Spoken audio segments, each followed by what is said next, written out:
24 और 25 जनवरी को पाक फौज की खैबर पख्तूनख्वा में अलग अलग कार्रवाइयाँ 30 ख्वारिज झंडू हासिल कर दिए गए हैं। ISPR के मुताबिक जिला लकी मरवत में खुफिया मालूमात पर ऑपरेशन के दौरान 18 ख्वारिज मारे गए हैं, 6 जख्मी हो गए। जिला करक में भी ऑपरेशन के दौरान 8 ख्वारिज झंडू हासिल कर दिए गए।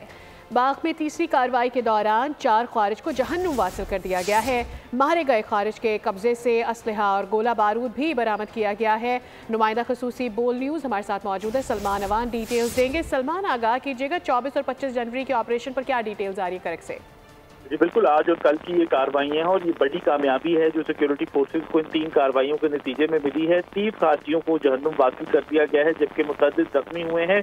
बड़ी इंपॉर्टेंट कार्रवाइयाँ हैं जिसके अंदर हम सबसे पहले बात करें कि पहली कार्रवाई लकी मरवत में हुई जिसमें 18 खारजी जो हैं वो जहन्नुम वासिल हुए, 6 जख्मी हुए। दूसरी कार्रवाई करक में की गई जिसमें 8 खारजी दहशतगर्दों को हलाक किया गया। तीसरी कार्रवाई जो कि आज हुई है, जो ये खैबर का इलाका है बाग, वहाँ पर ये कार्रवाई की गई है जिसमें मजमूई तौर पर 4 खारजी मारे गए, लेकिन इसके अंदर 2 इंतहाई मतलूब दहशतगर्द सरगना जो हैं जिनके नाम कारी अजीजुर रहमान और कारी इस्माइल हैं, जबकि दूसरा खारजी जिसका नाम मुखलिस बताया गया है, ये दोनों मारे गए हैं। तो इस लिहाज से सिक्योरिटी फोर्सेस की ये बड़ी कामयाबियां हैं और इस वक्त तीनों इलाकों के अंदर सैनिटाइजेशन ऑपरेशन किए जा रहे हैं ताकि इन इलाकों को खारजी दहशतगर्दों, उनको सहूलतकारों या हमदर्दों से मुकम्मल तौर पर पाक किया जा सके।